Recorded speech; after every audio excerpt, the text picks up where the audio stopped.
Guys স্বাগতম জনাইছোঁ মই অন্য এটি ভিডিঅ'লৈ। তো গাইজ আজি আমি এনেকুৱা এটা আচাৰৰ ৰেচিপি লৈ আনিছোঁ য'ত নেকি আপোনালোকে বনাইখিনি সোনকালে খাব পাৰে আৰু ইয়াক মেচিয়ৰ হ'বৰ কাৰণে ৰাখিব নালাগে আৰু বনাইখিনি বছৰ বছৰ ধৰি ইয়াক ষ্ট'ৰ কৰি ৰাখি থ'ব পাৰে। চ' গাইজ আজি আমি বনাবলৈ ওলাইছোঁ আদা নহৰু আৰু কেঁচা জলকীয়াৰ ইনটেন আচাৰ। তো ৰেচিপি বনাবলৈ সহজ, আপোনালোকে বনাই খাই চাব পাৰে আৰু ভিডিঅ'টো চাই কেনেকুৱা লাগিলে লাইক শ্বেয়াৰ কমেণ্ট আৰু ছাবস্ক্ৰাইব কৰি দিব।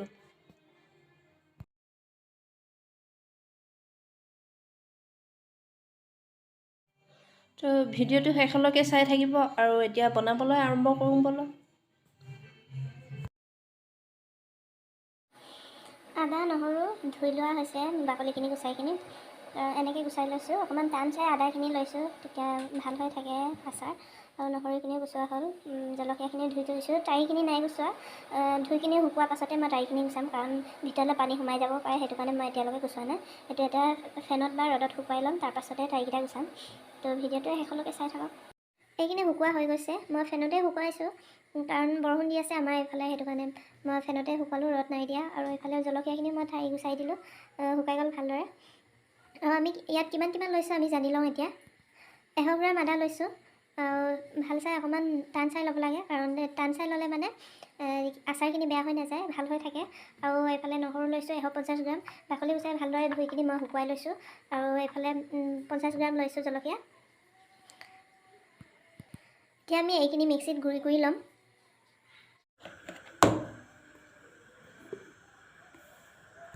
মিক্সিত গুড়ি কৰি ল'লোঁ, এনেকৈ আদা নহৰু আৰু কেঁচা জলকীয়া একেলগতে দিখিনি মিক্স কৰি ল'লোঁ।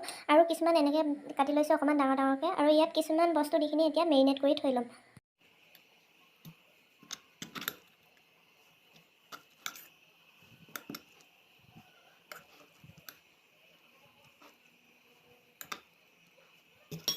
অকণমান ডাঙৰ ডাঙৰকৈ কাটি থোৱাখিনিও ইয়াত দি দিম।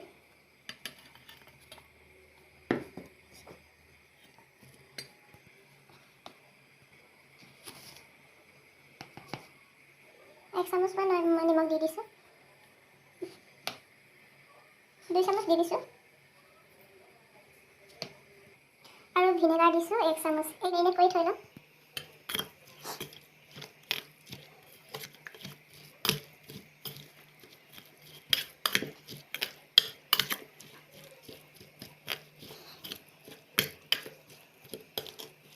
ভিনেগাৰ দিলে ভাল হয়, বহুত দিনলৈ ভাল হৈ থাকে।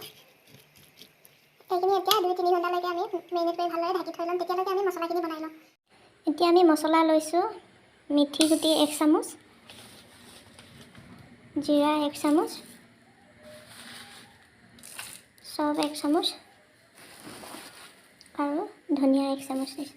এইখিনি এতিয়া আমি ল' ফ্লেমত ভাজি কৰি ল'ম, তাৰপিছত মিক্সিত দি গুড়ি কৰিম।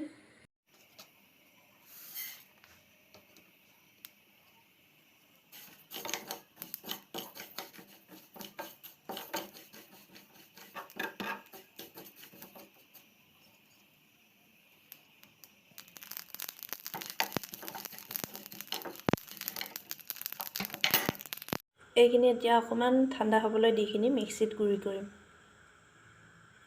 মছলাখিনিও গুড়ি কৰা হৈ গৈছে, এতিয়া আমি তেলখিনি গৰম কৰি লওঁ।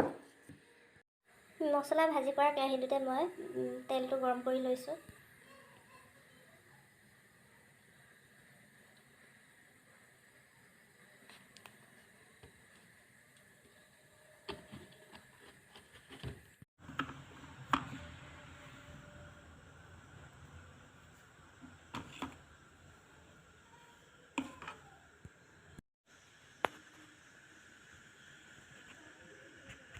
এতিয়া মছলাখিনি দি কিনে ভালদৰে মিহলাই ল'ম।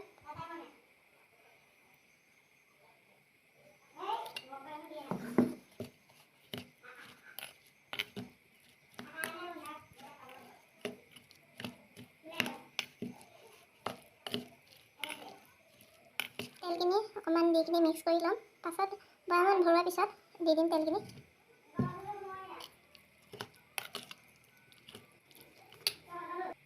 আৰু ইয়াতে ৰেড চিলি অকণমান দি দিম কালাৰটোৰ কাৰণে।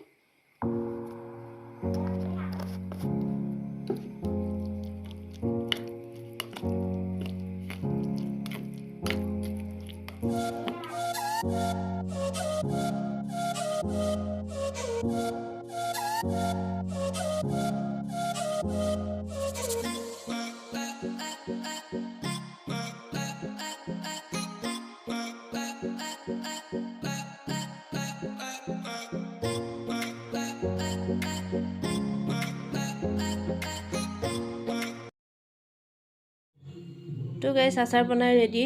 ভিডিঅ'টো লাইক শ্বেয়াৰ কমেণ্ট আৰু ছাবস্ক্ৰাইব কৰি দিব। কেনেকুৱা লাগিলে কমেণ্ট কৰি জৰুৰ জনাবা। তো আজিলৈ ইমানতে সামৰিছোঁ। আকৌ নতুন এটা ভিডিঅ' লগ পাম, তেতিয়ালৈকে বাই বাই।